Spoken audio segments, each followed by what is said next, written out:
Hello, everyone, and welcome back to the Last Page podcast. We are your hosts, Mariana and Niki. Guys, it's been a minute. We're here to talk Been a about minute. our May book club pick, Quicksilver by Callie Hart, which I feel like has been a fan favorite by a lot of people. You guys all voted for this, so. Yes, I've been dying to read this one, so I'm glad we finally got to do it.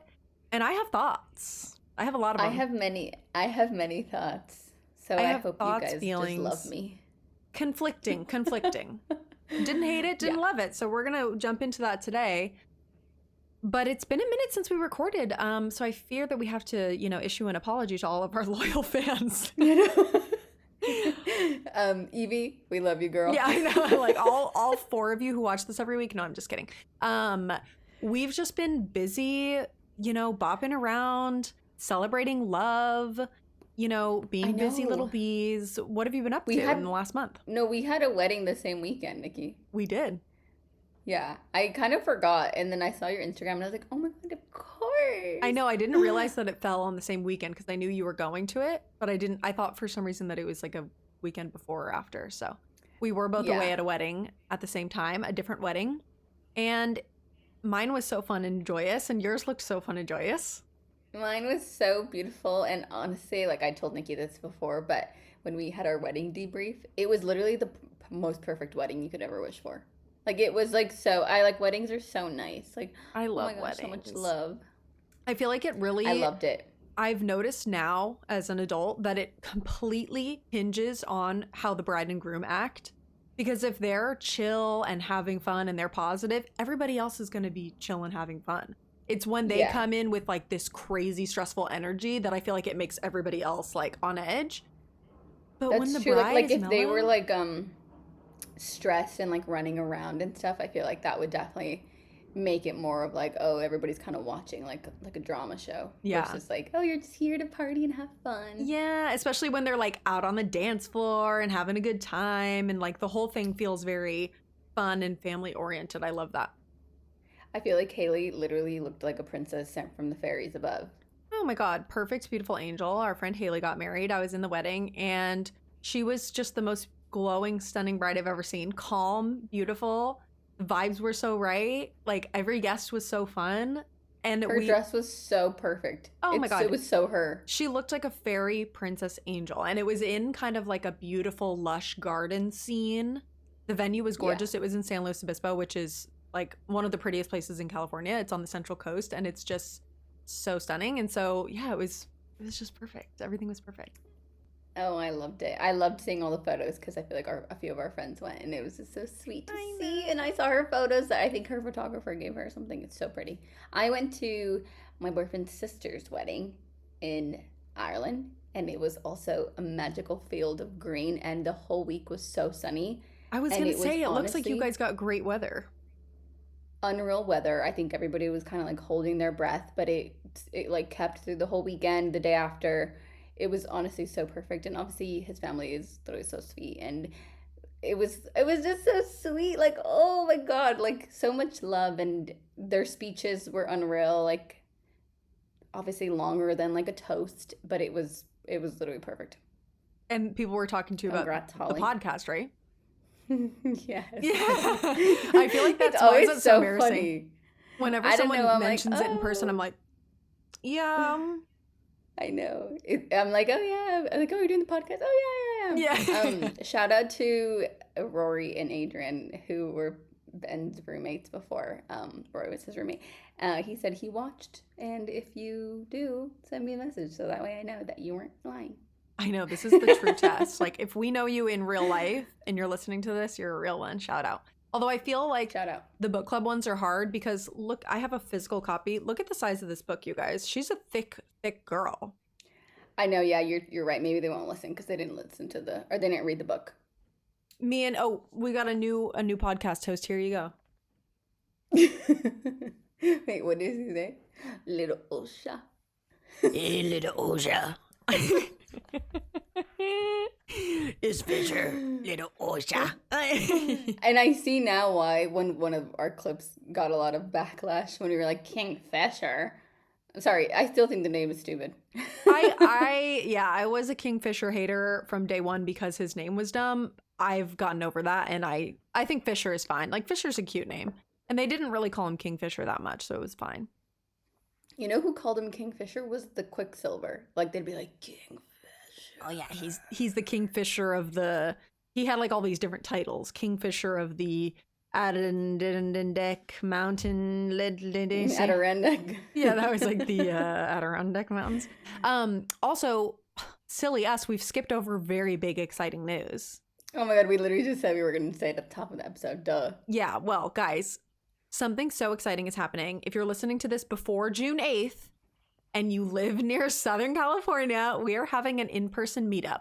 Crazy. So we decided when Mariana's in town, we really wanted to be able to meet some of you. Hopefully, I know a lot of people live like in Orange County, LA, you know, somewhere around there.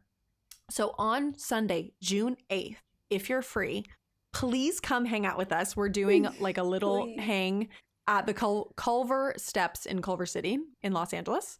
And there's a Phil's Coffee there. We're just going to post up outside, you know, maybe bring a blanket, hang out, and just chit chat and just vibe together. It's going to be so fun. I am so excited to go home, first of all. I miss my dogs. I miss my parents, of course. I love you, Mom. And I am just so excited to be home. So we felt like this was a good opportunity. And my sister, of course. Well, she's listening to this and she's like, how dare you? Literally the loyalist fan we have. And I'm so excited to meet you guys. So yes, come through if you want. You don't have to. But if you want, we will be there. We will talk about Quicksilver, Kingfisher. We will talk other things. Everything. Just heads up. I'm 5'2", so I'm short. Yeah, heads up. I'm 5'8". We do look like mother and child when we stand next to each other, especially if I'm wearing any type of heel. Twins. Yeah. Of course. Yeah. So it's going to be at 11 a.m. Just know that even if one person shows up, we will be ecstatic because we're, you know, a little nervous about hosting something like this. So if you're in the area, please join us. Also, fun, The Ripped Bodice, which is a romance-only bookstore that we've actually been to in Brooklyn. They have one in Culver City, is literally like a 2-minute walk from there. So we were like, we'll just grab coffees, hang out for a little bit, and then we can go book shopping at The Ripped Bodice, which is like a very popular bookstore. So it's going to be very fun. June 8th, be there or be square is what I wrote in my notes. And tell your friends. Feel free to bring anyone you'd like if they're cute and fun. Literally anyone. Dogs, if you want. I mean, no pressure. Yeah. But we can also do dogs. Adventure cats. I won't bring my dogs. Adventure cats. Jorah would literally never. Whatever you want. Bring yourself. But yeah, June 8th. See you there. Yay! Well, what do you think? Also, this is like actually not even that exciting on camera, but I did switch my angle a little bit. So if you're wondering why does Niki look just like so beautiful, radiant, glowing, you know, different? What's different about her? It's because I switched my camera angle, so just know that. It looks exactly the same to me, so you guys enjoy that while you're watching, and I will see it after. It literally on camera, as I'm looking at it, it looks about the same. I really didn't change it that much, but you know, I just wanted to give myself some compliments. There you go. I mean, congrats, Grad. You moved your desk. That feels like a big change. Ricky got home and he goes, wow, you did that all by yourself? And I'm like, yeah, it's like literally not heavy at all, but it's also like plastic. Yeah, it's just like one big like slab of fake wood with legs. Like it's not, there's no drawers. You should have been like, yeah, I did. Yeah, I mean, I did. Yeah, you're right. Okay, I think we're gonna have a lot to discuss. Do you want to chat about anything else before we jump in? No, I mean, you went to Beyonce. Oh my God, you guys. I feel like I gave y'all a little teaser about this as I was about to go. The concert was amazing. I can't remember. Have I talked about this? I don't think so. She was perfect in every way. We talked about you going before. Yes. How was Rumi? Oh my gosh, she's so cute. First of all, I cried twice during the show. Once during Protector when she had Rumi and she had Blue out on stage. First of all, Blue Ivy, absolutely stunning. Absolutely killing it. She looks like the exact perfect mix of mom and dad. Beautiful. And then I also cried during Blackbird because that song reminds me of my dad. And it was just fabulous. The whole thing was so good.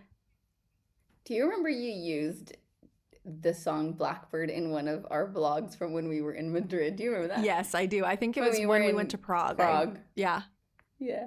Throwback to my travel vlogging days on YouTube. Should we be travel vlog now? I will vlog if you guys want. If you guys want, I'm going to the Cape this weekend. This will be too late, but maybe I'll just tell you now. I'm gonna be vlogging. I vlogged. I hope you watched Oh my God, on we my definitely Instagram. need to vlog. I've always wanted to go there.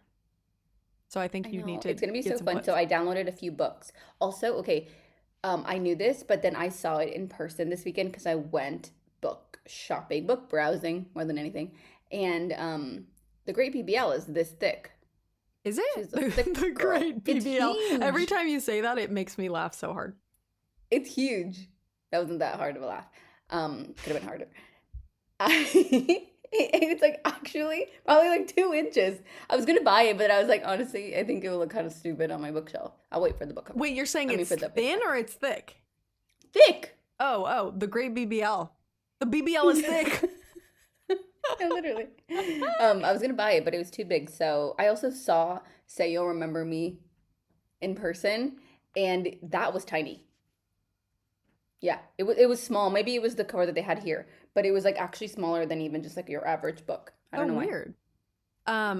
Well, are you planning to read The Great BBL? Maybe we should do like a really quick wrap up in TBR since we're not Guys, look, we're not filming a wrap up in TBR for this month because A, we're late on book club episodes, so that takes precedence. B, literally this is the only book I read in May, so That's that's embarrassing. embarrassing. I read a few. I read the Charlie Method, like kind of finished it, and then I read, um, shoot. You read the Carly Fortune book, the new one? No, I'm saving that for the Cape. Oh, I know I was saving Sandwich? Great BBL for the Cape. Sandwich, I didn't finish it, but I did read more of it. Okay. Oh, I read Out on a Limb. You read that last month. No, I didn't.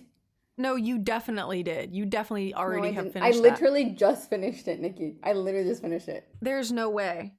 It was on my TBR for last month. Okay, I read Out on a Limb, Charlie Method at the beginning of May. I read Sawyer by Jessica Peterson, and then I continued Sandwich, and I continued. I didn't know you've been doing all this reading. You're so fake.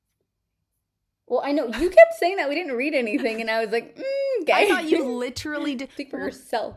But we were both like rushing to finish Quicksilver to film this video. Oh yeah, so I definitely left Quicksilver for the end for sure. Well, that's great for you. I unfortunately literally read nothing, so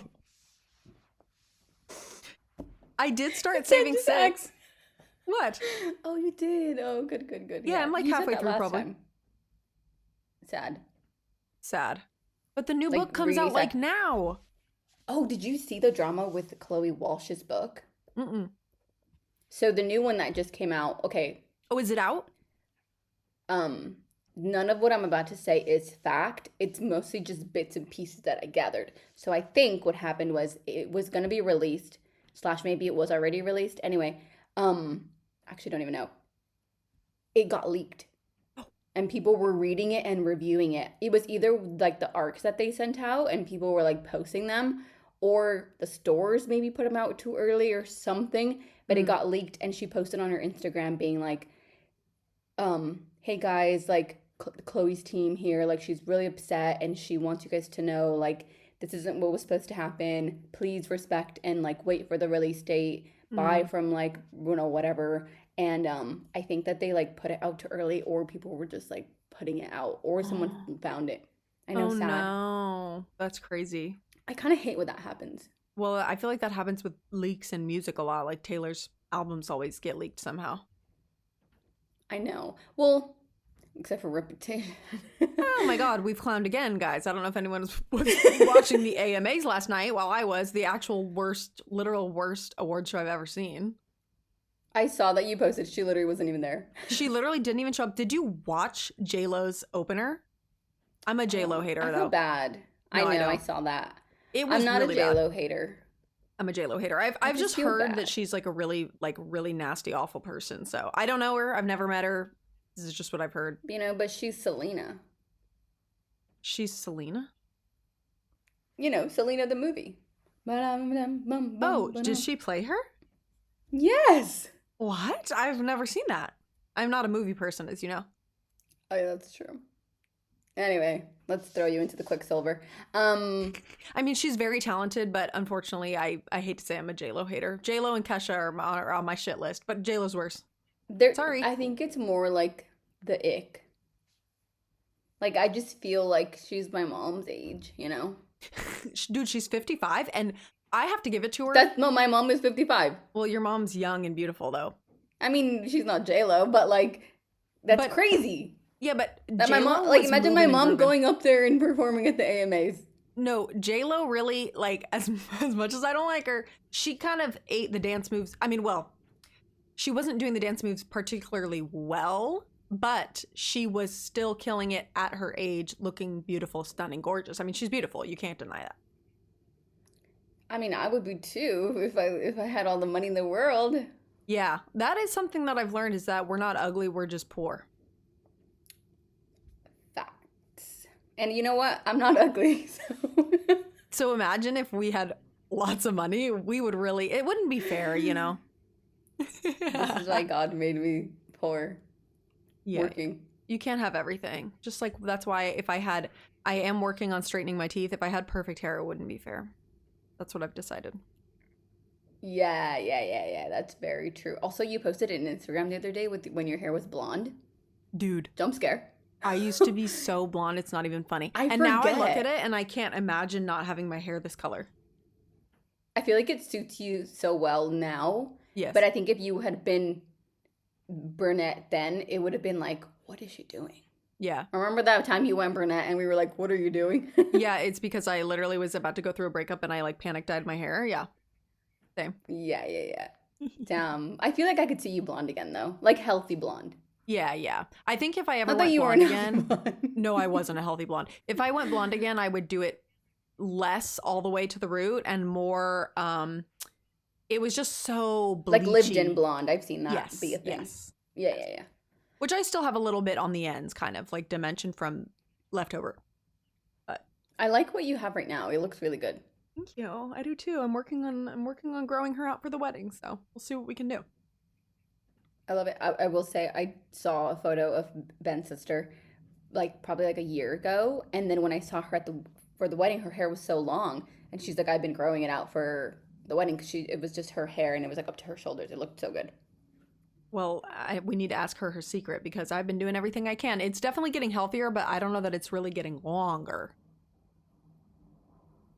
How do you do that? Yeah, I guess you can get extensions. I can't. That would rip all my hairs out of my head. I've thought about it. Yeah, true. Well, you know who has long hair? Great Quicksilver or segue. Kingfisher. I saw it. Wait, I have to read this. If you guys don't know, you can read along with us in the Fable chat. So there's an app called Fable. It's very fun. It's kind of like Goodreads, but not. This I love one Fable. gal, let me Is it shout her time? out. Okay, Amelia. She DNF'd the book 52%, gave it half a star. And she was like, I made a list of icks from mostly the beginning of the book while I was reading. And the first one said, constant No, you wet need hair. to screenshot that. No, I'm going to put this in. Constant wet hair, giving greasy.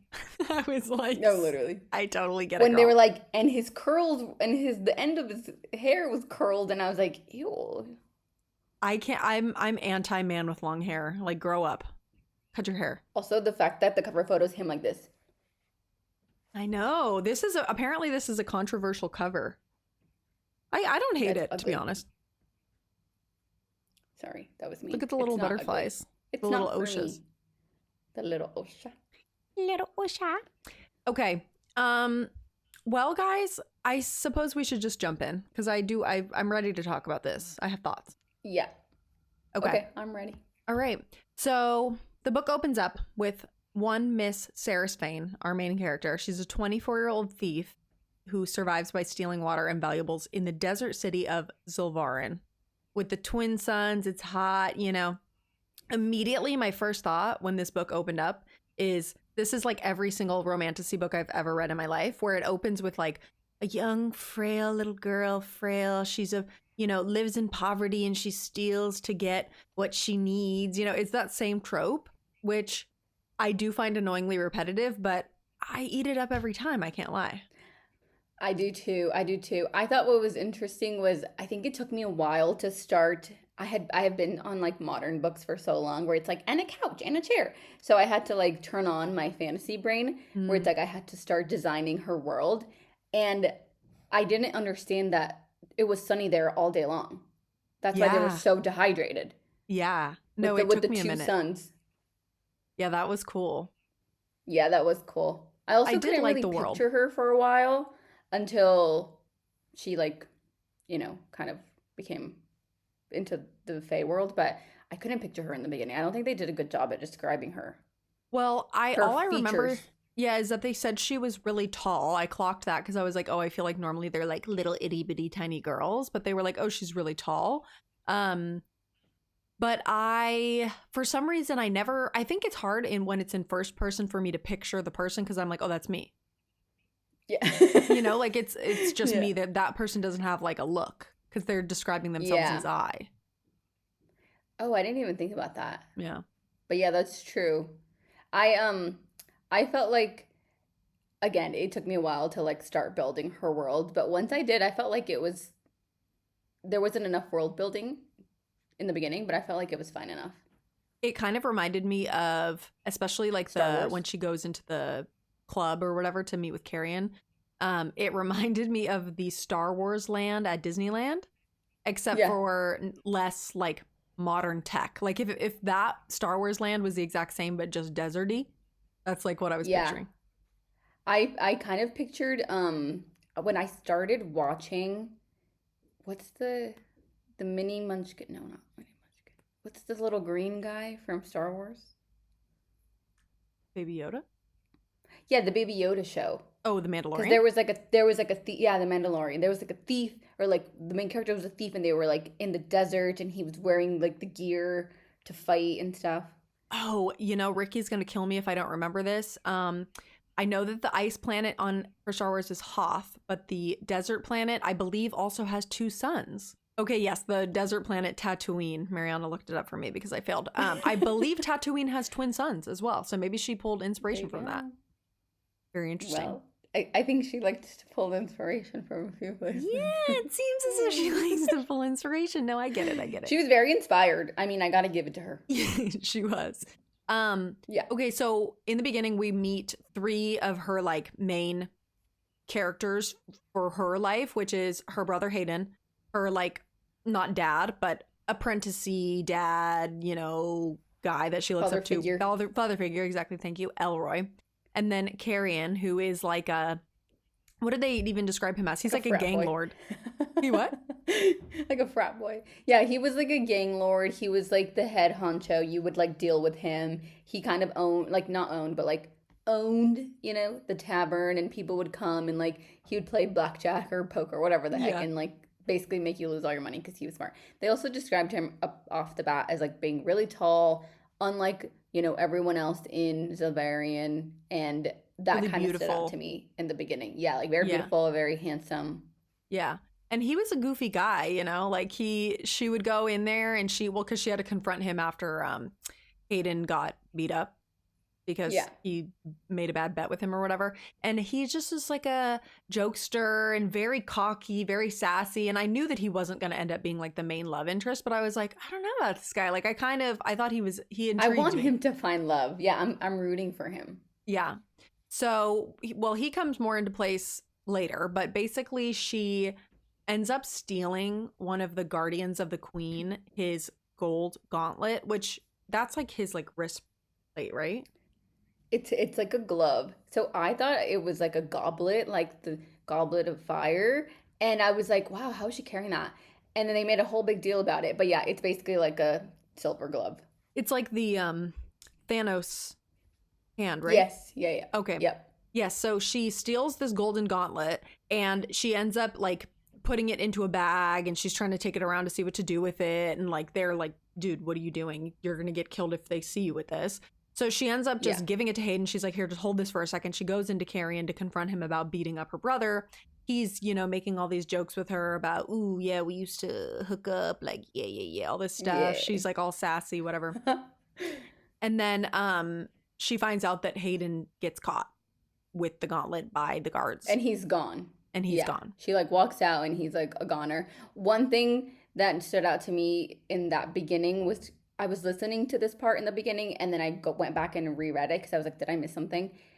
I think at one point when she's stolen the gauntlet and she's running, climbing the trees or whatever, they didn't explicitly say, but I think the silver spoke to her and she kind of like smacked it down, like shut your mouth kind of thing. Mm-hmm. So that was like a good introduction to like her maybe having some sort of gift, some sort of power. Mm-hmm. But I don't think it was brought up again for a little bit after that. Well, yeah, because she climbed up the wall and then she said that some of the metal in the wall was like ringing kind of, or like levitating or something. Oh, I thought it was the hand. I don't know. I remember that definitely something in the wall was doing something, vibrating or something like that. But I think that, well, because wasn't the gauntlet gold? Am I crazy? No, it was silver. Oh, okay, maybe it was that then. But yeah, Because she was trying to like melt it down, no? Yeah. Well, Maybe, in any case, who knows? the metal was speaking to her because she, you know, we knew she had a little something. Okay, she's been having a little some powers. So obviously she has to go now confront. She's like, I need to save my brother because big sister Tings, as usual. She goes and has to like fight the guardians to try and get away from them and get him away from them. And then she kills a couple of them, but ends up getting caught and taken. Because of course she is very frail and small and tall and skinny, but she also is a great a master swordsman. Yes, because she was taught by like, you know, her her mom's friends when she was young and all this stuff. Yeah. So that's when she gets sentenced to death. She's taken into the palace and she's like, okay, well, I'm done for now, but at least Hayden and Elroy are safe. So she kind of sacrificed herself. And so now she ends up getting like stolen away to the castle, to the dungeons. The castle. And it's crazy too because they keep talking about the queen who is human but has been living for queen, right? Yes, the undying queen. She's been living for 1,000 years. So that piqued my suspicions because I was like, well, this queen is not human. There's no way. There's absolutely no way. And also the fact that like I think that she said throughout that they were selling elixirs of like what the queen drank to live forever kind of thing. Like it was just kind of like a rough neighborhood. She was from a rough neighborhood of the third. Okay, so at this point, she's dragged down to the dungeons and she's taken by this guy, Heron, who's like one of the main captain's guards or whatever. And she ends up meeting the queen and she was like starstruck by her beauty and all this stuff. And it's really funny because they described her as having long blonde hair. And I just cannot picture a villain with blonde hair for some reason. Like I pictured her as like the wicked or the wicked witch of the east, you know. You know in Narnia that she's like white and icy. That's how I pictured her. Oh, interesting. Well, I pictured her. I just for some reason like an evil queen to me is always going to have dark hair. And if anyone's read Throne, yes, like you. Yeah. If anyone's read Throne of Glass, I was like, this is Queen Maeve. Like I was like, that's not. Who is this chick? Like, that's Maeve, you know? So no, and it wasn't and Darna, wasn't she redhead? Not Andarna. You mean Amarantha? Oh yeah. Yeah, she was a redhead, and I pictured as the Red Queen from Game of Thrones. Like See, I really haven't watched any of those things or read Game of Thrones. Or really read Game of Thrones or Glass. Like silky, kind of dark auburn hair with like a bold red lip. It's kind of how I pictured Amarantha. Okay. I mean, she's cute. But yeah, I didn't picture her as blonde. I pictured her as like white, icy hair. That's probably more accurate than mine because I was picturing her with jet black hair. So I just thought that was an interesting aside because I can never picture a villain for some reason. Victoria's Secret model. Yeah. Beautiful queen. So then they end up kind of, you know, torturing her, and Heron is like, yeah, she wants to hear you scream and all this stuff being for you weirdos. And so he's like stabbing her and, you know, all these things. And he like fully, and the whole time too, it was really weird. He fully stabs her in the stomach. No, yeah, he like fully stabs her in the stomach. Like she's dying at this point. And it was weird because I don't know if you picked up on it, but he was like kind of feeling bad almost. It like she kept describing it as if he was like, "Oh, just one more big scream and like you'll be done. Like I'm not going to make you." He like, And he was like, and for what it's worth, I am sorry. yeah, that was But then he weird. like proceeded to kill her. I know, I kind of thought that there might be a redemption arc for him, but we know that there isn't. Yeah, But apparently I kind of not. I thought that he was under, I guess it's like maybe it was like a binding oath.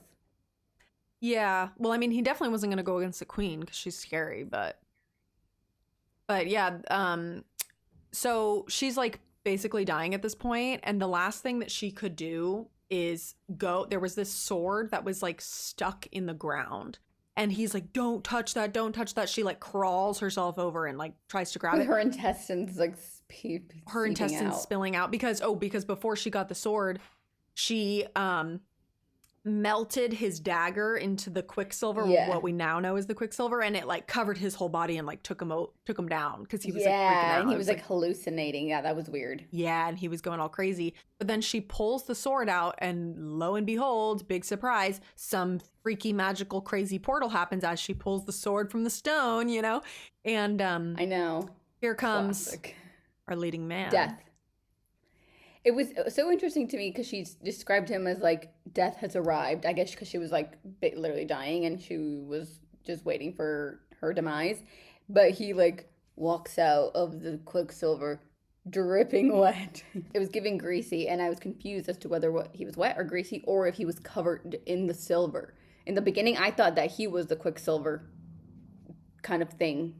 I kind of pictured it as if it was like he was like sprayed down in like a water retardant spray. So it's like the things just like roll off him. It's like not actually wet, Oh yeah, you yeah, yeah, know? yeah, yeah. Where it's like he pulls out of it and it looks like it's dripping, but it doesn't leave his hair wet, you know? It's just like rolling off. Oh, I don't know if okay, that's true or okay. not. But the one thing I liked about that part too is that there was like little, I forgot exactly what he said. I should have pulled the quote, but he was like making little jokes kind of, and it felt like a Yeah, and he's fun. like, "You vulnerable, stupid human." He kept Yeah, saying that. it was like little comedic relief in such a like this book actually was quite funny. I thought there was a lot of like really well timed jokes in there I thought so too. that kind of lightened it up a little bit.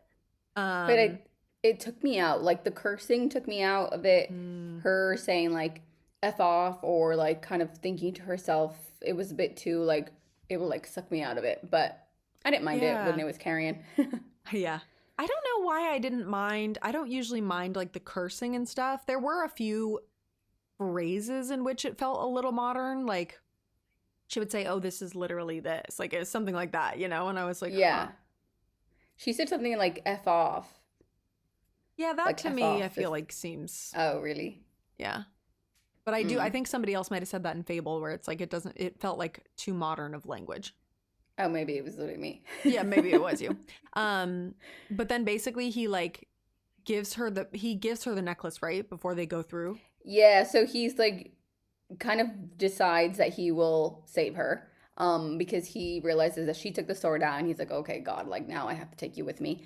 And what he does in order to, who knows why at the time, but he puts his necklace over her and she said that she feels it humming. Mm, And then he goes into the, he carries her and then he goes into it allegedly like without any protection now that we know what it was.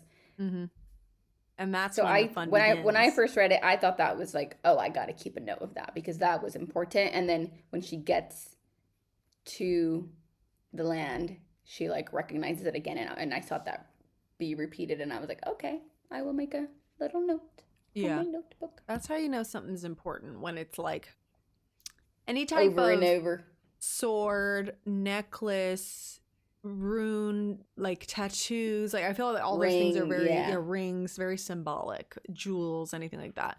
Um, but yeah, then she just ends up waking up in this random bed with this random lady who we learn to be is Everlane, and she's now in the land of the Fae in Yvelia. Yvelia, I couldn't really figure out. I think it's Evelia. I think probably so. Yvelia, and I thought it was it's the so snow planet. I thought it was so cute because when she's like half asleep, half awake, I guess through her slumber recovery period, she said that she kept hearing like a girl talk to her. Mm-hmm. And when she wakes up and it was Everlane, I don't know why I pictured Everlane as like a little tiny fairy like Ariana Grande and Wicked. Yeah. Yeah, yeah, Yeah. totally, totally. Yeah. And She's so giving Glinda. she wakes up in Nevelia with Everlane and she's kind of like, is she my, nursemaid or whatever? Like, is she at my service or what is she doing here? 'Cause she keeps like checking in on her. And we're then introduced to Everlane and Ren, who I feel like are lovers who Oh, star-crossed. for sure. But Really? then, Okay, okay, okay. but the thing now is that I noticed later that Ren talked about how he was like kind of raised with Fisher, wasn't he? And so I'm like, maybe because he's like, oh, Fisher's like my brother. So I'm like, Yeah. well, then I maybe. know, I know. But like when spoiler alert, um, gets taken, he like falls to his knees. Apparently, he's like so I heartbroken. do think that they're gonna be lovers, Okay, I but think so too. I think so yeah, too. yeah, yeah. So yeah, so she's with Everlane. She's with Ren, and Ren comes in and is like, "I need the necklace," and she takes it off, and she's like looking at it, and she notices that there's like some sort of symbol on it. And she's like, okay, well, I can't worry about this now, but like this will probably be important. Ren keeps saying like he can't be without it for too long. It's already been 10 days. He has the ring, but it's like not helping. And then I think at that point, Saris puts together that it's for, what's his name? Fisher. Kingfisher, Mhm. or Fisher. Sorry, I will call him Fisher. And Before she even knows that who he is, she kind it's of been realized. it's been 10 days and he's, I guess, unwell without it. So she's like, let me just, store this away in my noggin and keep tabs on that. I thought that I put a note in here, but she's basically with Everlane and Everlane leaves, and so she's like eating her food and she notices that like when she wakes up she gives her water. And when she's like chugging it and then she's like, I'm gonna drink it before she realizes what she's done and like takes it away kind of thing. And then later she's taking a bath and I don't know, I kind of broke my heart, but it's also kind of like a moral that I believe wholeheartedly. She says, this is, I don't know what chapter it was. She said, I sobbed while soaking in the copper tub.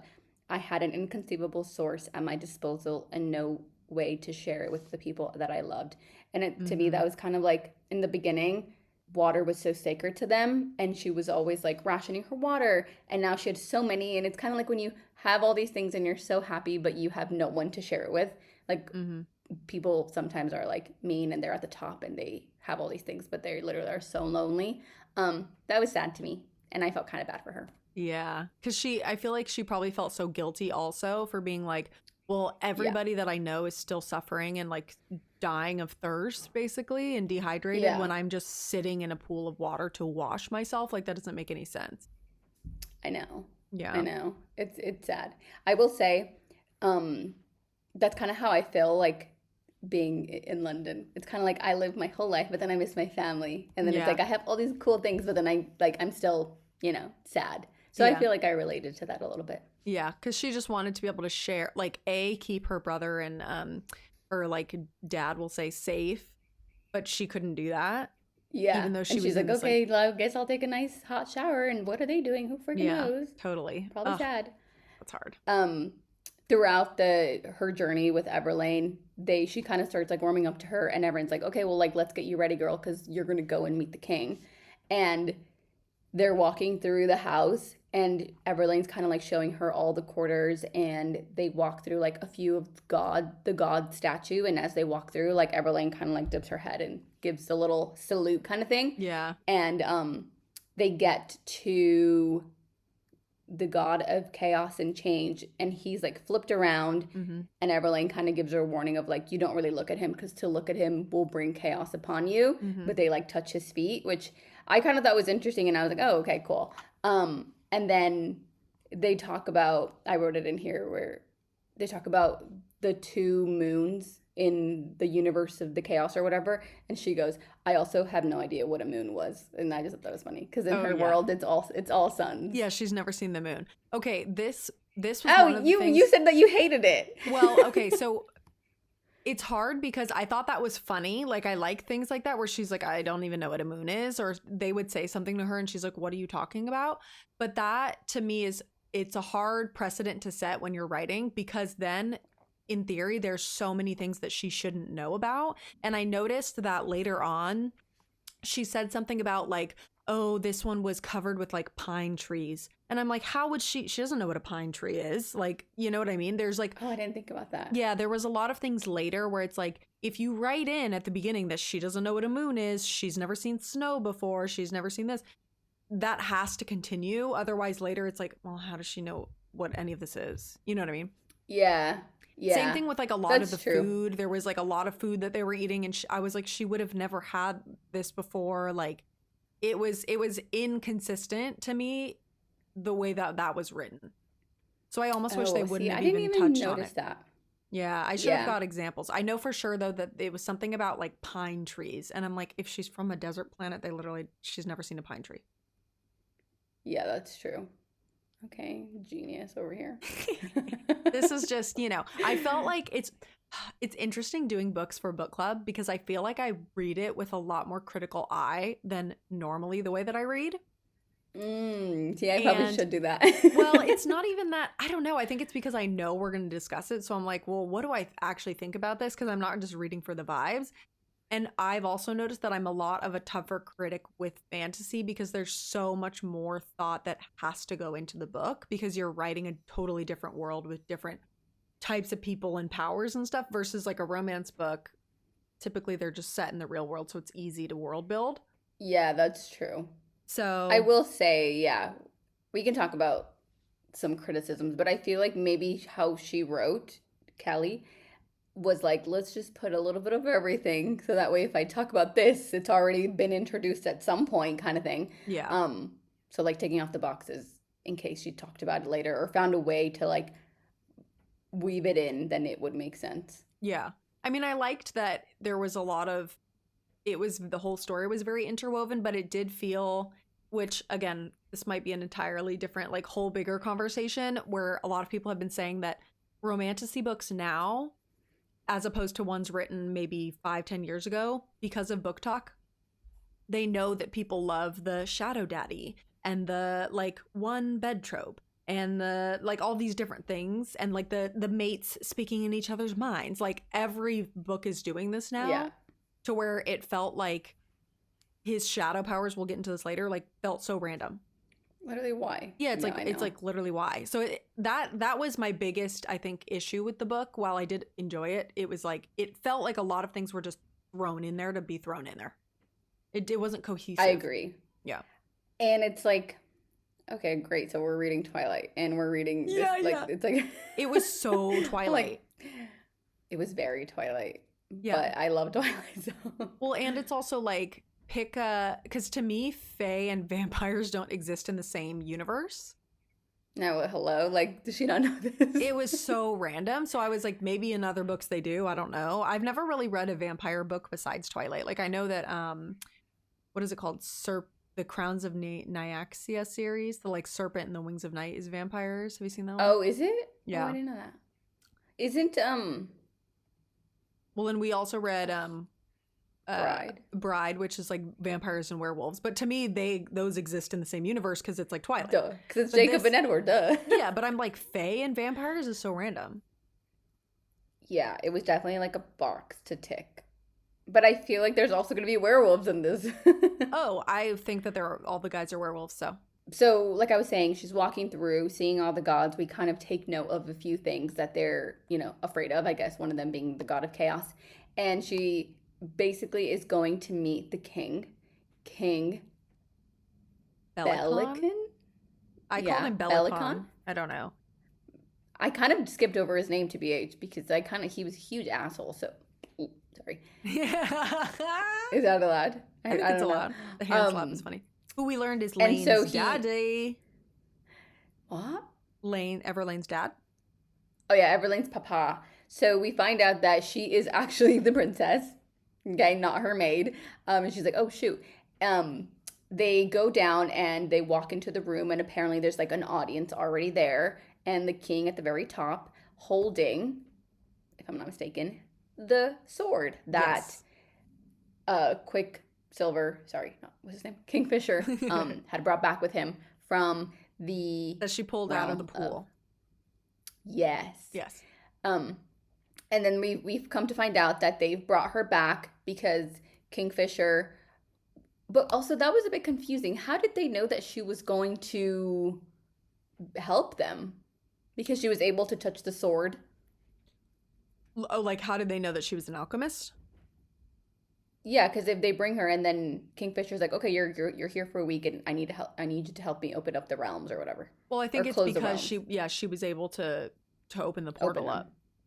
up. That was kind of confusing to me, tbh. Yeah, because they were like, this portal hasn't been open in like hundreds or thousands of years or whatever. We haven't been able to travel, but she was the one who was able to open it, even though she was like dying. So he's like, okay, well, obviously she's really And powerful. human. Yeah.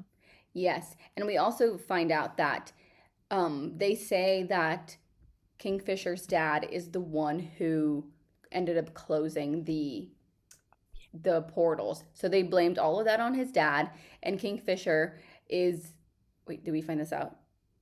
Half brothers of A Everland. little later we find it out. A But little yeah. later. But it's kind of interconnected in that sense where they sent Fisher's dad into the Quicksilver, lost forever, blamed everything on him. And then that's why allegedly the king hates Kingfisher. Is that what happened to his dad? Yeah. So we might see him again. So I feel like yes, but I also felt like he was going to be connected to her mom somehow. What if it's what's his face? The Elroy, Elroy. but he's not living forever. Yeah, Maybe. true. That's true. I mean, I maybe. didn't Who realize knows? that. Okay, well that's now my theory is that we're gonna see his dad again Because if that he's would be alive kind still. of ideal if he because he was the king, and he sent him to die. Yeah. And what if he comes back You're and then so he right. dethrones him? You're so right. Well, I at this am. point, when they were seeing the king and they like were standing there in front of him, is when they brought Fisher in, and it was like the chapter I remember is called "The Dog" because they were like, "Oh, he's the dog" Yeah. or whatever, and he was The like black dog. thrashing and being crazy because he had been without his freaking necklace for so long, and the Quicksilver in his eye was moving all around and making him cuckoo crazy. Yeah, he's like this. Making him rabid like a full moon would to a werewolf. You're so right. So the werewolf dog comes in. Maybe that's why it's called the dog, because he's a freaking werewolf. Wow. So we figured it out. He's the werewolf. So he comes in and basically they're like, yeah, okay, you're going to be training from now on. We're going to try and get you to figure out like how all this Quicksilver nonsense works. And that's it. You have no choice. Bye. So that's basically it. Yeah. So Essentially. at this point, they kind of start training her, not even like training really, but they start he like takes her to the forge and they start working on learning about the Quicksilver. Yeah, because I feel like her whole thing was like, I hear it, but I don't know what to do with it. Like, I don't know what to mix with what, because Fisher tasks her with, here's a bunch of relics. We essentially want people to be able to go in and out of the Quicksilver without getting hurt. So can you imbue them with Quicksilver so that they could go through? Yeah, it's like, and she's like, sure, except that I literally don't know how to do that. Yeah. So she's like trying a bunch of things. I picture her with like little goggles, like mixing things into little beakers. Because she and has she's experience like, I hate my with life. that with Elroy, like working in the forge back in Yeah, working in the forge. I didn't know what a forge was. Yeah, I think it's just like a big hearth. I pictured like glass blowing. I picture like glass blowing too. You know, like when they have like the a hot thing goldsmith. and they go ting ting. Yeah. Yeah, so she starts kind of exploring that. At that point, also, she finds a fox. Yes. Oh my God, Onyx, which I hated the name, but I know. they like found the little fox and Kingfisher was going to try and kill it. And she's like, no. And my favorite part was when she's like, no, don't kill him. And he's like, okay, he's going to bite you. And she's like, he's not going to bite me. How he bit me. What a cutie. I know, but that's confusing. Why is he there? Because he was, the forge had been like so abandoned. And remember, she was like, oh, it looks like somebody built a nest in here. Like there's a wild. I know. See, I thought that, I'm funny. I thought that her secret recipe was going to be like one of his hairs. Like, No, oh my God. That's actually really smart. I never thought of that. Because he's like of the That's what I thought. forest, you know? He's like a little white You forest never fox. know. You never know. That's so funny. Um, but yeah, so like throughout the enemies to lover trope, I guess, is being built in the first 20 chapters of this book because Heavy air quotes, enemies to lovers. he keeps being rude to her, being very short, and she's like, "What's your problem, dude? I hate you, but I also like secretly want to make out," kind of thing. And he gives her a bunch of little nicknames. He calls her human, he calls her stupid and vulnerable and just like a fool. But he also calls her little Osha, which I, in my whole heart, hated so much. I hate it. I I hate it. I didn't hate hate it. it. I didn't hate it. I hated it. And she's like, "Why do you call me that? What the heck is wrong with you?" And he says that they, live and die all in one day, kind of to make her feel bad and to be like, it's not a special The little name. It's literally just the butterflies. fact that you literally are gonna die, you stupid little weak human. Um, and that's kind of when they're like bickering, going back and forth. But he's like, okay, fine, like let's have dinner together. Ren is like, you guys need to hang out because you need to be friends, and we need you guys both to at least get along so that we can figure this shiz out. Mhm. And they go to dinner, and this is when in chapter 19 they're sat so far away. She's like, there's a huge freaking flower vase or something in the middle. And like, does this remind you of Avatar?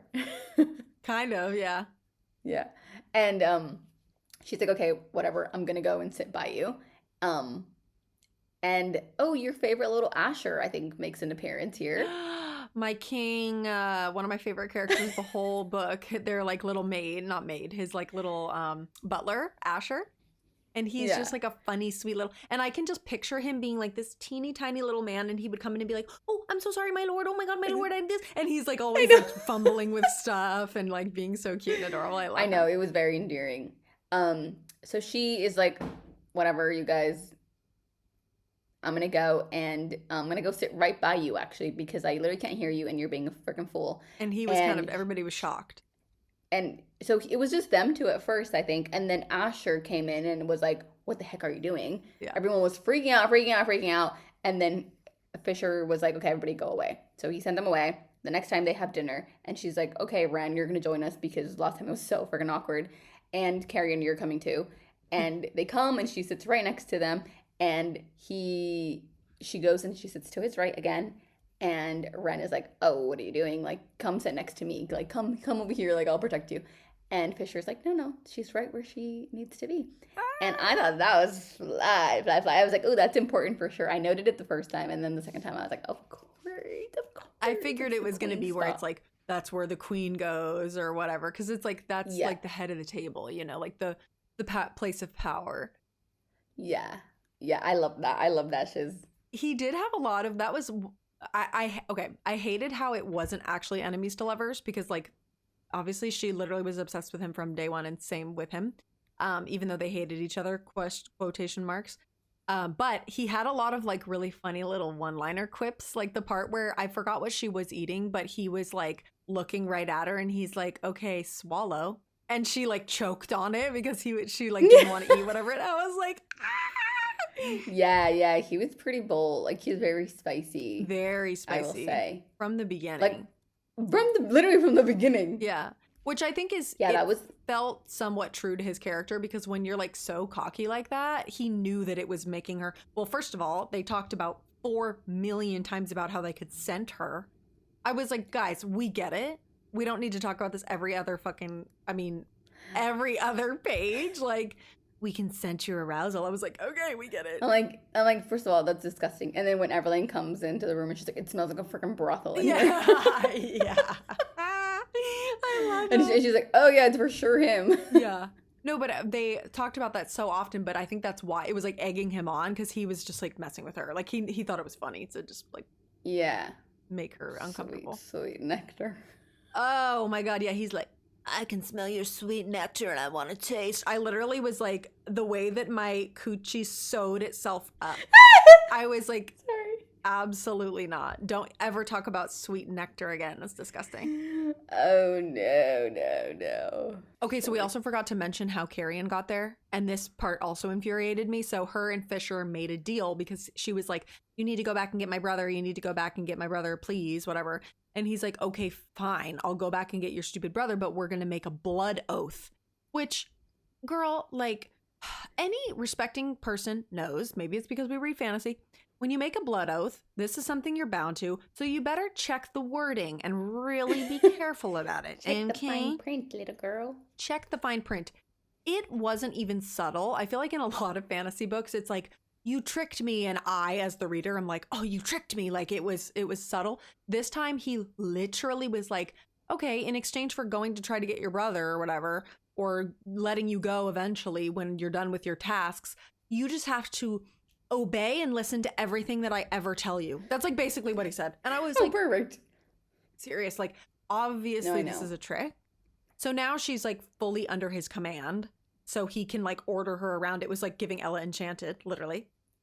No, it was so crazy, and also I thought that that was gonna lead into like the third scene breakup, whatever, Oh act yeah. breakup, Third act breakup. being like when they like I only love you because you forced me to, and it was under oath, and I didn't know what I was saying, kind of thing. Like that's what I thought was gonna happen Yeah. Yeah. But so because then it's so he, obvious. it was so obvious. I just couldn't believe that later she was like, you tricked me. And I was like, he literally said, you have to do everything he ever asks. Like, come on. But he goes through the Quicksilver pool. He tries to find Hayden. And of course, he gets Carrion because Carrion was like, I'm Hayden. Yeah, sure. And then he brings That's him back and me. she's like, you've got to be kidding me. She's like, that's literally not my brother, and he also has no shoes. Oh my God. Well, and also it's like he literally doesn't, but then oh yeah. He's like, well, I scented you all over him. Blah. Oh, the scent again. Oh, and then they had to give Carrion a bath with the water sprites. he goes, he goes, yeah, I felt like something was up when they made me take 4 showers and rub me down with Fey moss. Yeah. That was one of my favorite parts. He ended up being like the hilarious comedic relief throughout the entire rest of the book. And she's I like, know. you let the water sprites jerk you off with the Fey moss. And he's like, well, yeah, obviously. He's like, well, literally, duh. He's like, you had to force them when you've only been here for 4 days. Oh my God. I love him. So funny. He was like probably That my was favorite funny. character. I can't lie. I know, mine too. I hope that they make a book about him. Yeah, he deserves his own book for sure. Yeah, like Cassian, you know. Maybe he's meant to be like a Cassian. He's a frat boy king for sure. But he's like kind of like a dumb frat boy king, even though he's not dumb. Or so we think until the very end of the book. Right. He's actually very smart. He's very smart. Okay, so now they're working in the forge every day. They're flirting. They're doing all their thing. One day, and I can't remember if this is before or after they start kissing and touching. I think it might have been after. Because they were like making out in the forge. It was after they made out, yeah. And she tried to steal his ring. And he was like, I knew you were stealing my ring. Anyway, the freaking feeders come. That was scary. There was like 4 of them and they burst in and try and, kill them, obviously. And they're like these scary zombies. And it was really and also the way they talked about how they smelled kind of grossed me out. Ew, the Like rotten. smell. Ooh, yeah, it was like rotting meat. Yeah. I could like smell it off of my Kindle. Ooh, that like gives me the heebie-jeebies. And it was very like White Walkers from Game of Thrones. Like it's like this like creepy zombie. But it's funny because Dawn of the Dead, you might say. the Dawn of the Dead. It felt very, again, like almost disconnected from this world because it was like too much like a zombie. And I'm like, zombies don't exist. 1000%, because I didn't think of them as anything but zombies, and I don't even think that they were like vampires. No, I don't even know. That was another thing about this book is that I was very confused about all of these. Actually, I'm pretty sure that when they attacked her, they were licking the blood off of the carpet, off the rug. So that was like a tell. Did anybody catch that? I'm pretty sure. Ew. Blood. Oh, Blood. nasty blood. That YouTube video. Blood. I love that. So then that was kind of like her first introduction to the vampires and the feeders, and they had to kind of explain to her what the feeders were and all this stuff. Confusing. Yeah. I was a little bit And unsure that they were about... under attack. Yes, and that it was like the Fae versus the vampires, kind of, which was a little confusing. So then they're, they start foofing, they start touching. As per usual, if you guys So haven't listened to any episodes from us before, foofing means coitus. You didn't know? That's our word for that. So if you ever hear us say foof, just know that they're so getting jiggy with it. yeah, Fisher takes Saris back to camp and to see kind of like what's going on the other side of the mountain because essentially they're like divided by a mountain right now. They're on the palace side of his palace, Mm-hmm. and he takes her to the war, and she's like, "Holy cow!" To me, it looked like they were like split by a river, obviously, but on the other side was like just black and burned and sad and like Yeah, like terrifying. wildfire, like Yeah, terrain. like a wildfire. Yeah. Mm-hmm. Ugh. I know. It honestly gave me the heebie-jeebies. And they said that there was like that big river in between, but it had the ice. So whenever the zombies would Because try it and was so cross, cold, it because it would was, freeze over. Yeah. yeah, so they had to go and like break the ice down so that they wouldn't be able to Ooh, get across. what if the dragon can melt the ice with his Oh, fire breathing? oh, that's another thing. There used to also be dragons in the land, which are apparently extinct. I don't think that's true. And there's also witches. I'm like, oh, so we have There's witches and fae, dragons, zombies, vampires, witches, werewolves, werewolves. humans, I mean, allegedly no and werewolves, but also, okay, did I imagine this when Saris went to see King Belican, there was a dragon head above his dais. yes, yes, yes. There's totally gonna be dragons, totally. Oh, for sure. And Darna, she's back, man. Oh, I can't wait. I love, love, love a story about a dragon. That's coming in for I sure. know, I do too. Yeah, it's I gonna be do giving too. Daenerys for sure. So when they are engaged in the foof, she starts getting tattoos. Like first she gets the Mm-hmm. bird on her, and then she On her starts chest. yeah, and then she starts getting Very like Rihanna swirls of on her. her hands and stuff. Eventually he gets a new one on his neck. So it's like I kind of thought that was cool. I thought that was cool. It was kind of like marking your territory in a way. Yeah, yeah. And Because I think he kept saying like, "Oh, she's mine" to somebody. yeah, I do like when a man is like very territorial like that. So that was fun. Mm. Oh, and then oh my god, there was one of my personal favorite tropes when he was having his like night terrors and she had to like go take care of him. Yes. That was sweet. Oh. That's one of my favorite that's tropes like in the book. again another one of the tropes. It's basically like see anyway. Peace and love. I mean, I'll allow that one because I felt that it made sense, and also I love taking care of a little sickly, injured little man. Yeah, and then she was like above his head, like massaging his hair. I love doing that to Ben actually. Oh, that was sweet. I liked that scene. That was sweet. Very sweet. But yeah, so obviously, and then at some point in this, they start talking into each other's heads. I was like, you've got to be joking. And she goes, because apparently we could do that now. This was part of the wording. Why can't believe I didn't write this down. Literally, she was like, oh, and also side note, she said that. Side note, we can talk into each other's heads now, apparently. I was like, Yeah. huh? She was kind of like narrating versus like first. It was like a mixture of like narrating and first party or first person. Yeah, that was weird. There was like another First point party in the data. book too where she kind of said it as if she knew somebody was reading it. And I was like, I know, very weird. it just Very like bodyguard of her. yes. It felt like that could have been fixed within editing. I think that that's like an editing issue. I know. Who edited this? Yeah, the talking through the head made me mad. To Was a be bit fair. much. Yeah. I mean, again, there was no point where they were enemies to lovers. They just were flirting and a lot of tension, sexual. She was of aroused immediately. nature.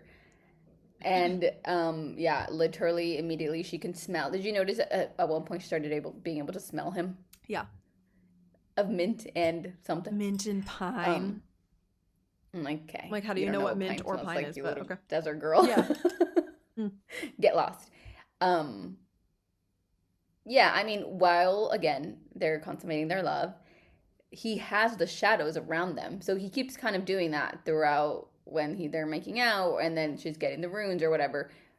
And because of that, he doesn't hear that literally war has ensued outside of their tent. Yeah. Because again, they're foofing in the middle of a freaking war. Hello? As in Akatar, that felt very Akatar to me. Like, not I the know. war tent. I wasn't going to say it. it. Yeah. So they're fighting, and that's kind of when everything starts to get pieced together. Do we want to talk about Lauren's sword?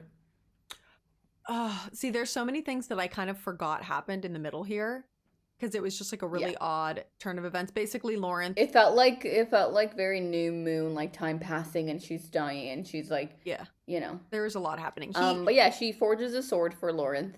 What did they call it? Like angel's breath or something? Baby's breath. Baby's breath. Evangelic breath. That was another thing. It's like, okay, up until this point, I don't remember that anybody had powers besides Fisher's shadows. See, I don't think they said it, but Ren had powers because he did the little. Oh yeah, you keep talking about that. Yeah, I need to look back at that because I was but that's like kind of late in the book. It's like, why does Fisher have shadow powers if nobody else has powers? Like, shouldn't they? I wish they would have shown that like the king had powers and that he like threw somebody down. You know what I mean? Like, it just didn't make any sense. I'm like, shouldn't the king have powers? I know that's very true. There was magic, but there wasn't any powers.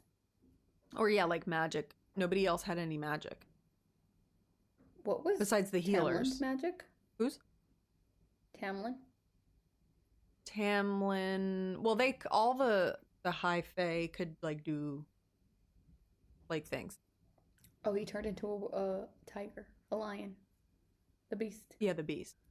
But I feel like all of them had like he could like make stuff appear and like move stuff. You know, like I feel like they all had little powers. Yeah, like just like magic. Yeah. Oh. I guess. Yeah, he was the only one Fisher was, I guess.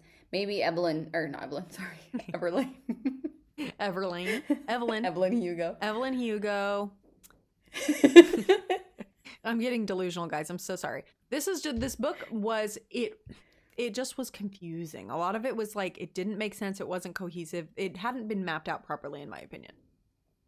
I think so too. I think that there was a lot thrown in there and then it wasn't really tied up very nicely throughout / at all. Mm-hmm.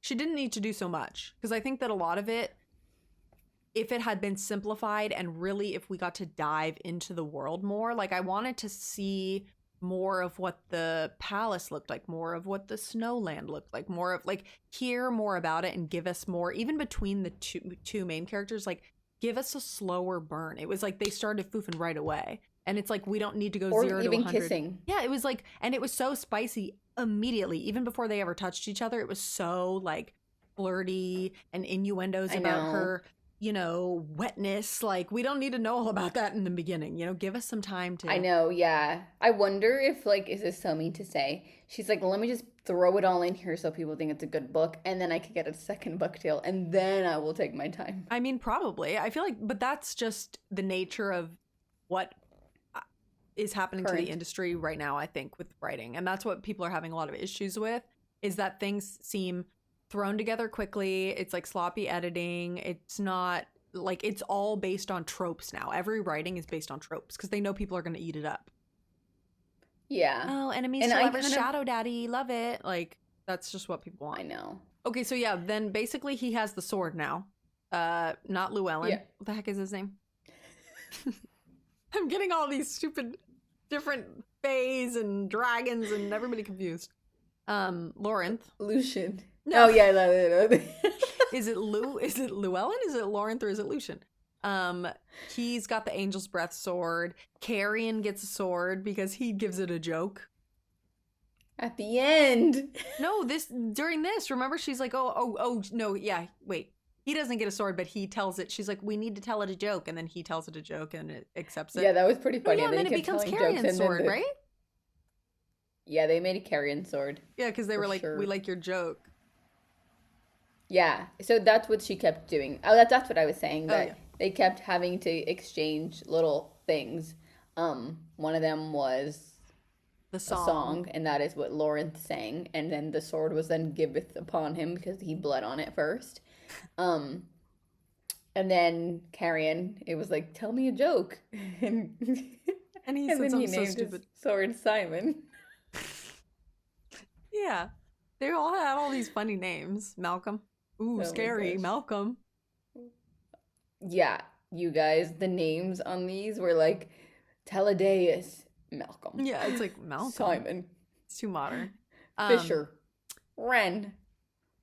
so then at this point, the war kind of gets going again because they see that across the pond, Everlane has been captured.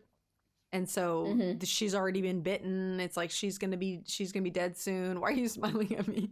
Because I feel like we missed so much. Guys, this book was, in my opinion, a little bit confusing. Like it jumped around a lot. And I Yeah, literally finished this yesterday and I already like forgot everything. I know, it's hard. I feel like, so before the war ensues and they see Evelyn, they, Everlane. or sorry, shit. Evelyn. Okay. Before they see Everlane, they're fighting, and Saris gets given Solace, which is Kingfisher's dad's sword, which is the one that she took out of the Quicksilver. Yes. And she is fighting with the sword. She's going at it with Ren, killing the feeders that are trying to get over because every time the lake freezes over, people are there to break down the ice, like the icebreakers. But if the feeders get over, then they can kill them. But not anytime before that. So that's like a rule that they have, similar to, you know, the rule from the cold ones and the elders in Twilight. So they couldn't get through. Peace and love. She's fighting with the sword, and at one point, Ren turns to her because she's like, just like fighting, and he's like worried for her safety, and he goes, "Don't you dare die on my watch, Saris Fane. Fisher will never forgive me if his sole reason for living is torn to pieces." Oh, he Chapter loves 31. her. And then she was like, I can't think about that right now. Yeah. So, they're fighting, whatever, and then they're celebrating because allegedly, they won. But then they look over and they hear Malcolm voice projected across the island, and he is holding sweet little. Wait, is Malcolm holding her? It was Talladega. Talladega. I pictured Malcolm as the king of the Volturi. Talladega was like the little Elle Fanning's little guy. Oh yeah, Alec. Yeah, probably, yeah. Like Yeah, they're with the like little vampires. with the black hair. Yeah. See, I pictured Talladega as freaking the Volturi one that kind of just hates his life and is bored. You know which one? I think maybe that's who I'm thinking of, actually. I don't know. Oh. They definitely are a Volturi for sure. Yeah, they're definitely the Volturi. But yeah, he's got her. When they see Everling, that's kind of, we talked about in the beginning, that's when Ren like drops to his knees and he's like, no. So that's why I think that they're in love forever and always. I was worried that she was a traitor. That's what some of us in Fable were saying, is like, oh my god, is she on the bad guy's side? And I was like, no. I thought so too. I was like, no, she literally would never do that to us. Of course not. Oh my god. So now she's gone. They continue to foof. That's what. So Everlane is gone, and they essentially, Fisher kind of wants to give up, but what's her name is like, no, we can't give up. We have to figure out how to get her back. Even though he bit her, we need to suck out the venom. I'm sure there's a cure. We just need to figure out who has it. And then that's when they go and fetch the witch while Saris is back in the library, kind of reading up with the healer and just kind of realizing that, the healer has some interesting tattoos, very similar to the ones that she gets every time she's making out with Kingfisher. And so they're trying to figure out a plan to get Everlane back, and she goes to him and she's like, hello, sir. I just heard through the grapevine that these apparently mean that we're mates. What the heck? Mate. What the heck? And she's angry, and he's like, unfortunately, yes, we are mates. But don't worry, I rejected it. Not officially, but in my heart, I'm going to reject it. And she's like, well, what do you mean? Well, Yeah. She's like, literally, that's so rude. Yeah, literally. She's like, I mean, I didn't want to be your mate, but why don't you want to be my mate? Yeah. Yeah. And so that's when the whole mate thing comes in, which we kind of already knew. They can read into each other's minds. Like, okay, they're mates. Great. She leaves and she sleeps on the couch. And then she wakes up and he's there and he's like, let's take you away. So then they go away for a night just to live like there's, the world is ending. He takes her back to a place that they visited earlier in the book, which is where his mom grew up and they had a home and like everything is covered up, but it was like his home at one point before he was taken to the palace with the king. When his mom married King. Did we talk about his mom? No. I don't When his remember too mom much married the about his king. mom. Oh yeah, she had the foresight, like She was an oracle. oracle power, yeah, and she predicted Sarah's coming, which is crazy. And she was like, "Oh, Yeah. he's like, yeah, she got pretty much everything right except for she and she drew you and everything, but she thought you were going to be Fae. She had that you had the pointy ears." Yeah, And I was like, and "Well, she's that like, means oh, well, you're obviously human. she's going to become Fae." I know. Well, of course, if they want to be together, she needs to live forever. So she needs to become She Fae. needs to, yeah. No Benjamin Button here. But yeah, so they take her away, or they go away together basically on a staycation. And you have a sweet little quote in here that I think you really liked. Yes. So they're on this staycation. They have a fabulous time. They once again have a foofing it up night. Beautiful, sweet. And it seems like things are going very well. And she wakes up the next morning. She's like, oh shit, he's not here. And she looks in the other room. She notices one of those shadow gates going. And she's like, oh my God, seriously, dude, like you left me. Like what's going on? You're kidding me. So she looks and finds a note. And it was basically this note about how he was like, okay, I'm so sorry. Like, goodbye forever, basically. Like he was going to sacrifice himself and go save Everlane and like push her back through the portal, and he was going to stay there and sacrifice himself. But at the end, he was like saying goodbye to her, basically. And I was like, not me wanting to put this in my wedding vows. Like, this is so beautiful and sweet. So I'll read you the quote. It says, I've never been one to trust in the gods, but I choose to believe that all things come from the same place when life begins. I have hope that they return to the same place when it ends. I'll be waiting for you there, Sarah's Fane. Oh, it's the I'll be waiting for you there that gets me. Yeah. It's like no matter what Very, happens, very like he's so cynical, he doesn't believe in the gods, but like whatever happens, like he'll be waiting for her in the next life, you know? Oh, I know, that was very cute. Stuff like but that of makes me course, so like he had to emotional. go and be a freaking fool and sacrifice himself. So yeah, classic man, you know, he's going trying to be the hero. So she's freaking pissed. She's like, seriously, how dare you? So then she goes She's and like finds angry, the rest takes of the the gang. sword, goes through the gate, Yes. lands in the library, and she's like, okay, you guys, he Yeah. just left. Everybody read the note. What's going on? And then Carrion, genius that he is like, wait, how long was the portal open for you after you got here? Because it wasn't quick closed. Like, there might be a way for us to kind of get to where he is if he's opening it and sending her through. Because essentially, the plan was I'll send Everlane through the hole, and then you will catch her, and then it will close, and then I will die. Be done. Yeah. But it ended up working out. They sent Everlane through, and then Saris got through. Carrion got through with his new sword. Lawrence got through. Ren did not go through. So whatever happens, Ren has not been mentioned at the end. Was not mentioned at the end of the book again with Everlane. I couldn't remember what he had been up to. I think he was just staying back and helping with like her healing or something. Maybe who knows what he was up to. But they go through the portal and they fall into the water and like basically almost freaking drown and die. And Lawrence had to like kind of save them.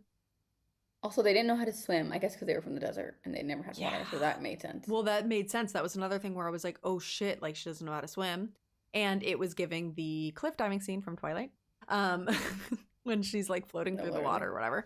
So then they're like, okay, we've made it. I was a little confused about how he was able to make the portal. I thought they were in an area where they couldn't do magic.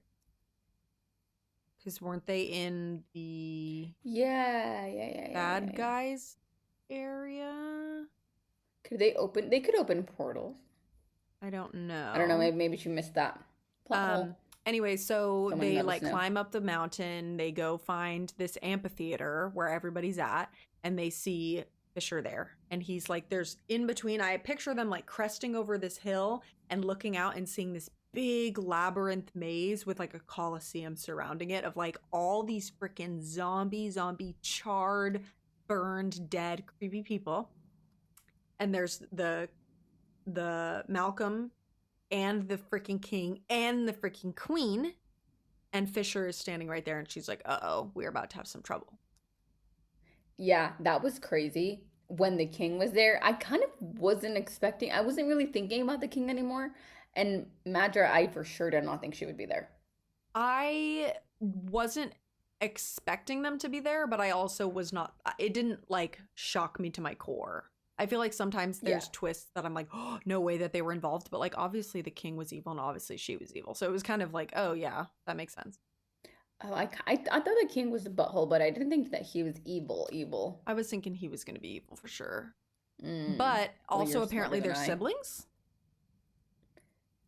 Who? The king and the Oh queen. yeah, they kept calling each other brother, but they also not did keep saying my love to Fisher. Okay, well, Malcolm was in love with Fisher. Like he wanted him to be his little plaything, I think. He was trying to foof it up. I think so as well because at one point he goes my love, and then she goes my love through their mind, and She was Fisher mad. goes not no now. Yeah, yeah. Also, now I don't know how to really speak about this if this is offensive. Why it felt homophobic to me in a way because literally I was like there was no mention of anyone else being gay like in the book at all, and then all of a sudden it's like the evil vampire is like preying upon this straight man. Like it was really weird. It was really weird. It was very weird, and I think very also It unnecessary. was so unnecessary. Or at least make it be like Madra who was the one who was being, because she was kind of doing the same thing. She was like rubbing her like nipples on him and stuff. Yeah, that was weird. Maybe was the author just trying to make it seem that like he was so fly and everybody wanted a piece of him? I guess It was very weird. I just thought it was really like it felt kind of icky to me in the way that they made it so that he was the only person in the entire story who was like attracted to the same sex and he was like evil and Well, I also felt like they made Carrion's character yeah. free for all. I mean, Carrion was down for anybody, that's for sure. But it was like he was just like up to be like, ooh, who wants to join? But this guy was like, yeah, that's my love. Like, and it felt very predatory.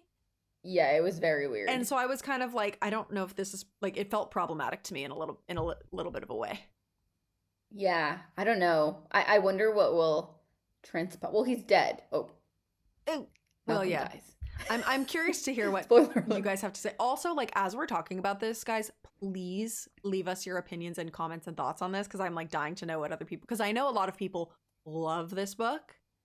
So give us a comment on YouTube, give us a comment I on would Spotify. love to know why. No, I would too. I need to go back and like watch some TikToks and read reviews about it because I feel like there's a lot of discourse here on this. Yeah. We did obviously we skipped through like a few things. Obviously, Saris's mom, like there was probably something there, but again, the reason I think why we're skipping through is because I don't think it was built deep enough. Like Mm-mm. there was a little bit of lore behind her mom, but then that was kind of it. And then Yeah. it was kind of closed. So, I feel like maybe there'll be more about a few more things, but it just nothing stuck out to me that we're not like kind of diving deeper into. Yeah. I think that we're gonna hear more. Like, hopefully, a lot of this will be tied more up in a bow later. But, so at Oh. this point, now they're all there and they have to go into this big labyrinth, which they found out that this is where Fisher had been for the past like 100 years when he was missing or whatever. He was in the labyrinth trying to. Basically, all the people in the stands were from a town that he had to like burn down and they were like the victims of it and they came back as the zombies and in order for him he was like well I need to release their souls forever and not have them be suffering. So the Malcolm was like, oh yeah, well if you just find the coin that we flipped and like never hit the ground, then you can just we'll make the deal expire. Like you can tell people about it, you can whatever, like it's fine. So in the middle of this labyrinth is all these coins. He was like never able to complete the task or whatever. Yeah. So now they're like, okay, we got to go into the labyrinth, find the pool of Quicksilver, get the heck out of here, flip the coin, release the souls, all this stuff. It was very complicated. It was a lot for literally one chapter. I felt like I think it was one chapter, maybe a chapter and a half. It could have been so much longer and way better, way better, I think. This Yeah. part with the spider that couldn't see but could sense, kind of like that worm and nectar. Like it was just like a lot I was like, where's the of Middengard worm? I was waiting for it to pop out. I But know. instead we got Aragog. Very rushed. Yes. Oh, we got a tarantula. Aragog from Harry Is that what Potter. it was? Yeah, exactly. Yeah. Yeah. The big spider. But yeah, so now basically there's like a big pool of Quicksilver in the middle of the labyrinth. And Ceres is obviously able to now use her powers and kind of call to it, which I kind of liked. I thought that was like a cool aspect of it where it's like, okay, she's the key here because she can figure out where they're going. So they're all going through the labyrinth. They're like they have to dodge this big spider thing, whatever. They get to the middle finally. And of course, the three baddies are there. There's a bazillion coins, and Fisher's like, okay, listen up. The one coin that we need in here has a little bit of Quicksilver in it. So figure out which one it is and go get it. And she's like, well, it's not even freaking here. It's back in the maze with the damn spider guy. So then she's off, the people. Carrion is provoking the Malcolm. And I was like, oh, well, he obviously knows what he's doing. Like I thought he was just trying to distract. I thought he was trying to distract, but I also thought he was gonna die. Me too. I thought he was sacrificing himself once again. But then it turns out Carrion gets bit in the neck by Malcolm, and Malcolm starts decaying, spewing, vomiting bad. So we're like, uh-oh, poison blood, what's going on here? Turns out that he is Fae. Surprise! He goes, hello, nobody let me introduce myself. Like, you guys are literally so rude. My name is Carrion Swift, brother to Taylor Swift. My name is Carrion Swift, but there was a time when I was Carrion Dianthus. Mm-hmm. Is that right? Yeah. Firstborn son to Rookie, Rurik, and Amelia Dianthus. Yeah. This was chapter 42. And we had learned, right, that there was the sole heir to the Dianthus throne that had been shoved into Quicksilver at one point and lived in Silverian. Nobody knew who it was. I kind of thought it might have been Hayden, but it turns out it's Carrion. And so he is of power. I didn't even catch on to that at all. But later, we kind of learn about what actually happened and like why the blood was poisonous for Malcolm.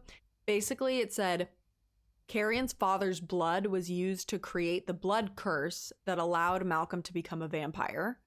Because obviously the Fae were put under the blood curse. Eventually they got to be done with it where they didn't have to drink blood anymore. But some people, aka the vampires, wanted to keep doing it because they were like, ooh, we're evil, ha ha ha. So the vampires can't drink from the living members of the bloodline that created them, nor can they enthrall them. So that's why Carrion was like, had the poisonous blood and was kind of immune. Yeah. And they said that it should have killed him right away, but he had lived for so freaking long. Yes. That he was still like slightly powerful enough to, use him as magic. And Malcolm. Yeah.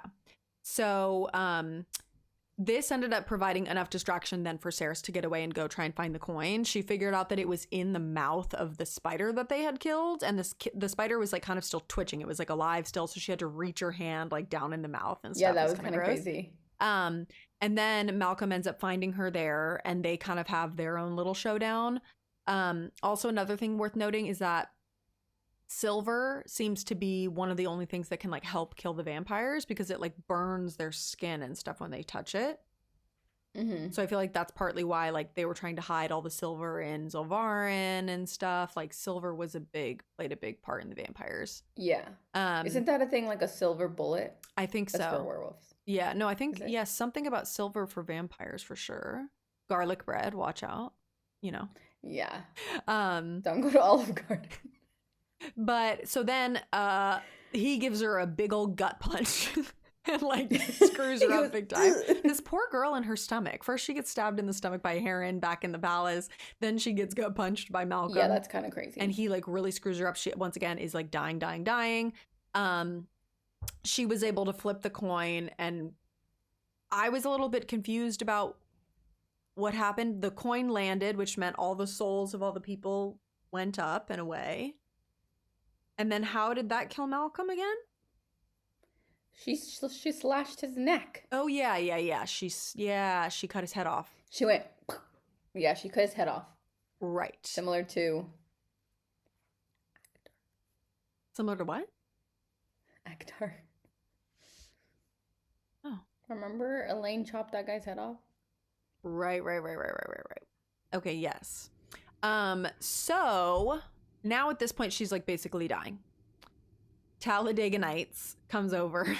So, okay, here's another thing. When did I thought Talladega was like the second in command from Malcolm, which he was. So I thought so too. I think he is. I think he was actually not that bad, because if you read the bonus chapter, which I started and I did not finish because I didn't really bother, he kind of was helping Oh, maybe I need to read Kingfisher that.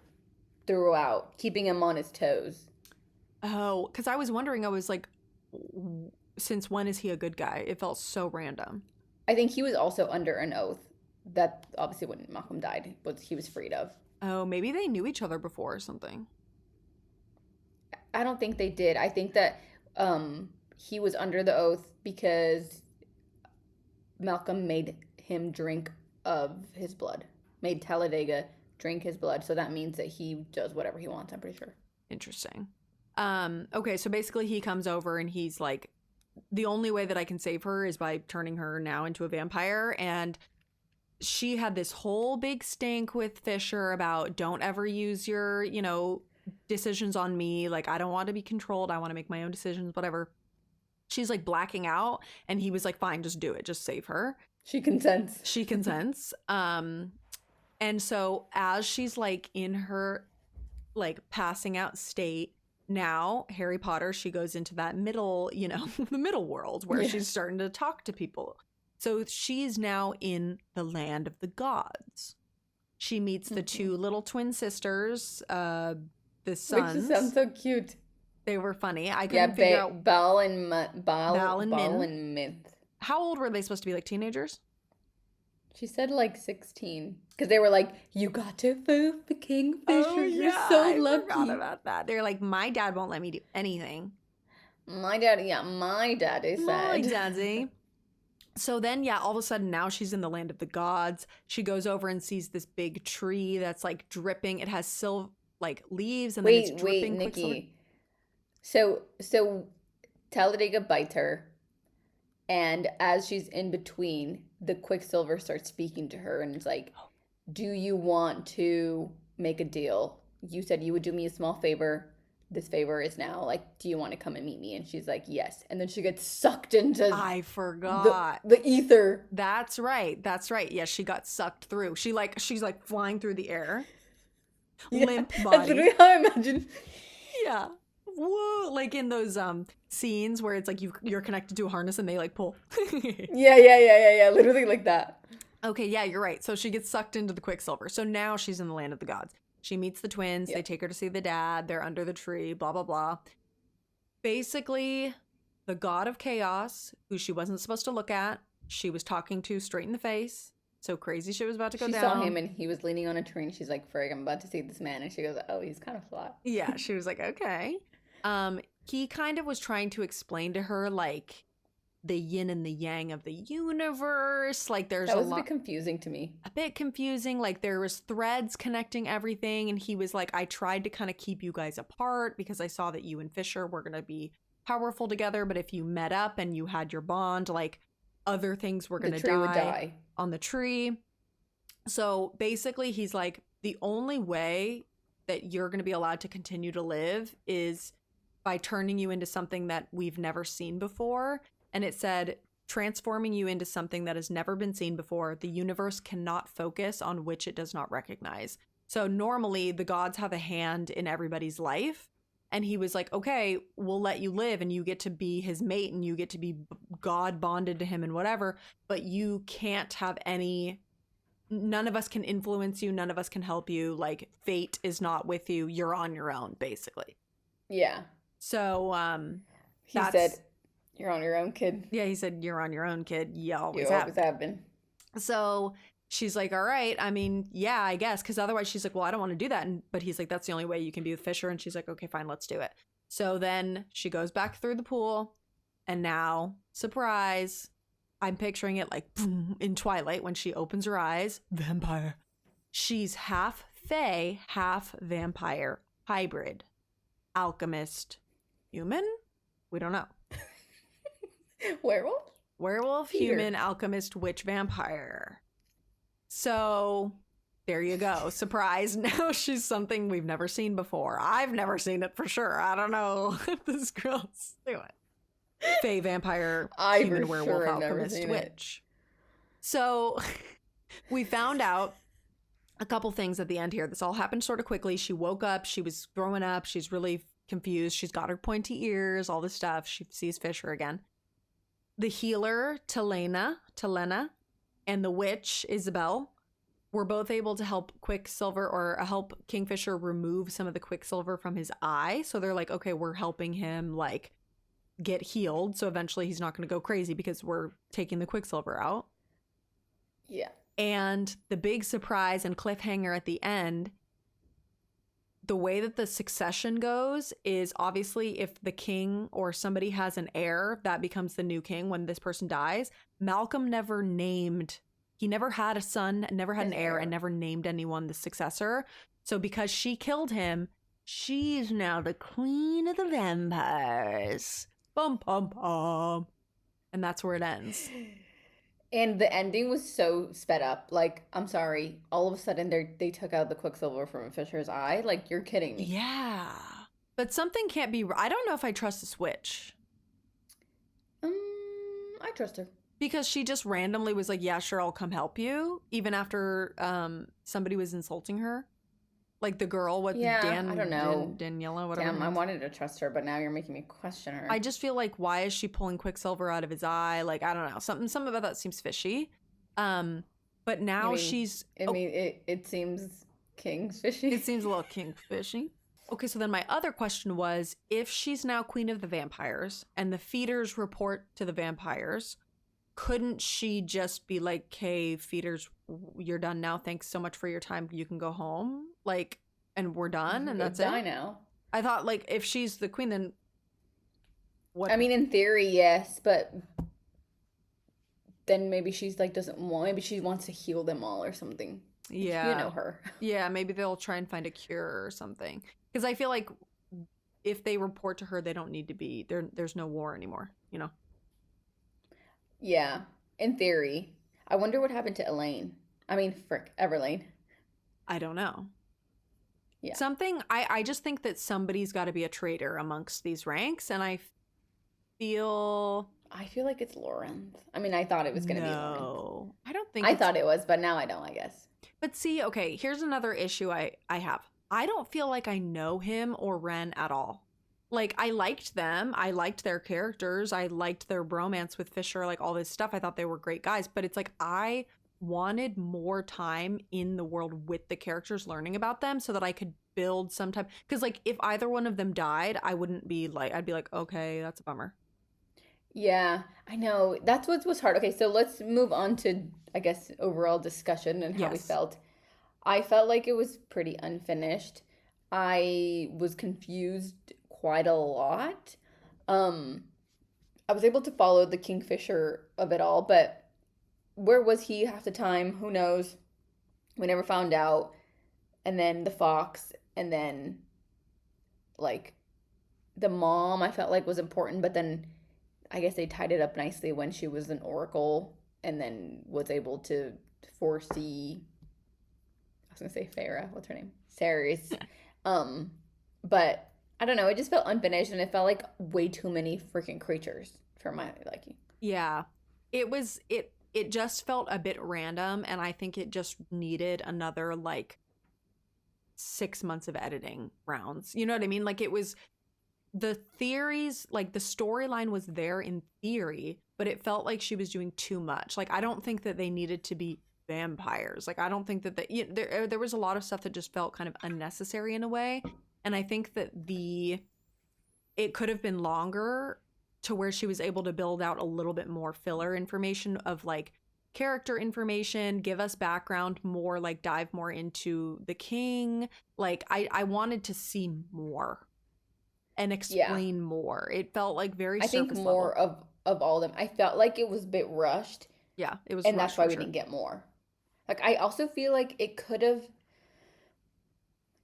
ended with Everlane, and then the whole end of the book would have been cut out, maybe, and that would have been like a good ending with Everlane being stuck and them having to figure out how to help her. And then Yeah. there's like the second book where like the rest of it kind of takes off. I don't know. I just felt like it was toward the end very rushed, and I didn't like it. I mean, Yeah. I liked it enough, but I think also what took me out of it a lot was the fact that the enemies to lovers was like so instant, because I feel like having a really good slow burn builds more so the emotional connection between, because it felt very physical to me between the two of them, and then it's like all of a sudden they're so in love. It's like, well, you guys didn't even build, it was just like they just wanted to touch each other, you know, like there was no emotional connection. And I feel like it yeah, would have I been more agree. meaningful if like the first time they ever did anything was when they went back to that little, like, you know, the place with the little treats and all the coverings, and like then Yeah. he left the next day after the first time they ever slept together, like any, you know, Yeah. like give us a The little bit the more. kissing was unnecessary. It was unnecessary. There was no anticipation. It felt very rushed. Like I wanted it to be a true, I just love like a true enemies to lovers slow burn, even though we all know it's coming. Like give us a, like Yeah, make I us wait a know. little bit. um Yeah, I agree. It was yeah. very they came on very strong very quickly. Yeah. I just think we could have had more. Like I just wanted her to dive into these theories and these themes But and we're stuff so more. funny. I feel like we always say that. Like with Abby's book, we were like Yeah. more, and then it's like if it's 700 pages long, we're like, what on earth? Yeah. Like that's why all of those Brandon Sanderson books are literally this thick. Yeah. But I feel like it's so different to where like there's some books, I'm trying to think of an example. Honestly, I think like the Boys of Tom and Binding 13 series is a great example of this. Not a lot, obviously that's a romance book, but not a lot happens necessarily. There's just so much like dialogue and character development that you're like, oh, that's my friend. Like, I know this person. Yeah, that's my Ani, of That's course. my Ani. Like, I know these people. And it's like, even I keep comparing this to Throne of Glass, which is like everybody's favorite, you know, big, long fantasy series. I obviously can't compare because that's like 9 books. This is one. But it's like, even in the first book of that, I felt like I knew her character a lot better because like, we just need more meat. Give me the meat. I know it's hard. I wonder though, like if I wonder how long it took her to write it. This feels like a new age TikTok book to me. I think it was good. Yeah. I think it kind of reminded me of how I felt about Powerless by Lauren Roberts. Mm. Everybody freaking loves that book. And to me, I was like, it just felt like an excuse to throw some people together with powers and like have them kiss each other. Like it was like not Yeah. believable to me.